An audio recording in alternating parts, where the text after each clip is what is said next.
Hello, this is a very moderately priced tablet. It's just under $100, and this is what I would consider a great starter tablet. This is for someone who maybe hasn't had a tablet before, maybe even a kid, somebody that you don't want to give your iPad to or your Galaxy Tab to, but you want them to have a tablet. This would probably be the best answer for you. In the box, it comes with, of course, the tablet. There's a screen protector that was already applied to the tablet, and it's applied well. There's no bubbles or anything, and that's nice that it came with that, because otherwise you'd have to buy it separately. I know you have to buy it separately with Google Tabs. I'm not sure about iPads. Comes with, of course, the charger, and it's just a standard USB charger.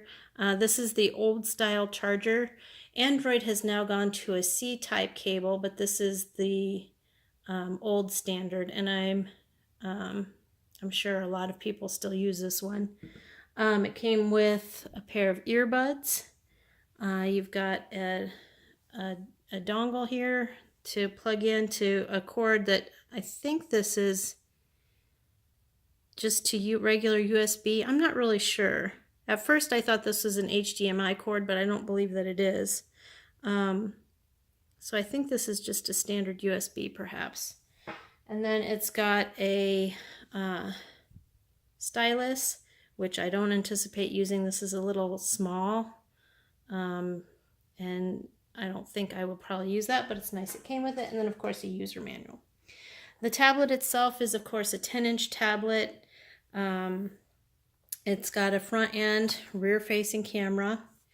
This one has a place for an SD card and two SD cards and a SIM card.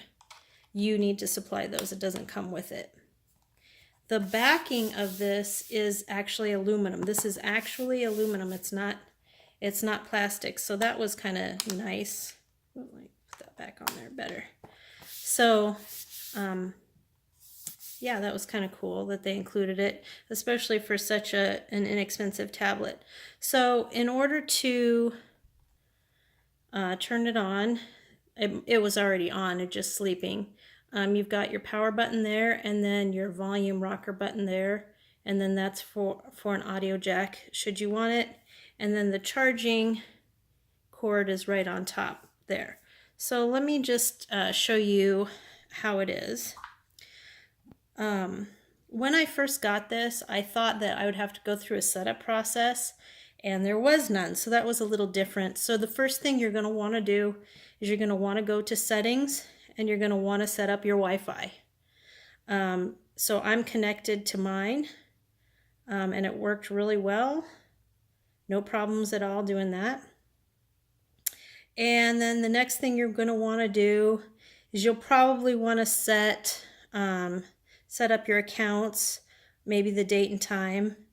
You can even schedule power off and on. That's kind of a nice thing. But this is where you would do it, at the settings.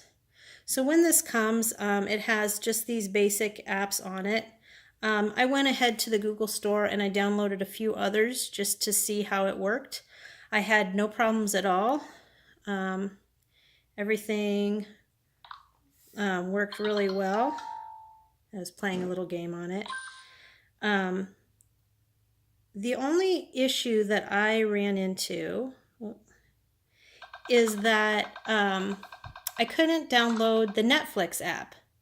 And I thought, oh, that's unfortunate because I watch a lot of Netflix. And so I was kind of disappointed in that. But I found a workaround.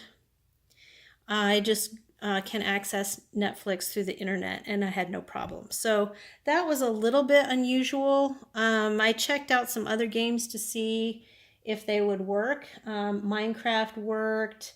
Other really kind of heavier games like that seemed to work. For whatever reason, the Netflix app was not on there. But as I said, there's that workaround for you. If you have a SIM card, you'll be able to call and message from your tablet. I don't happen to have a SIM card in this one, So I'm not going to be doing that, but it's an option for you if you want it. It has, as I mentioned, it has the camera, music, file manager, everything that you would possibly need. You can customize this in any way with any background you want, any colors you want. You could even put a new launcher on it if you didn't like this Android launcher. I did want to point out that this is version 6.0 Android Marshmallow. There have been a few updates since then. We're on Android, I want to say 8 point something now, which is Oreo, and that's the latest greatest. So this is running a couple behind. The Oreo came out in, I want to say December of 2017 or January 2018, somewhere in there. So this operating system that it's running now came out in 2016. It probably is not going to be an issue for you, especially if you're just a casual user, but it's just something that I wanted to point out. But everything else looks great. The battery life seems about average, not stellar, not bad, just on par with where it should be. It's very easy to use. If you've used Android before, you will have no problem using this tablet.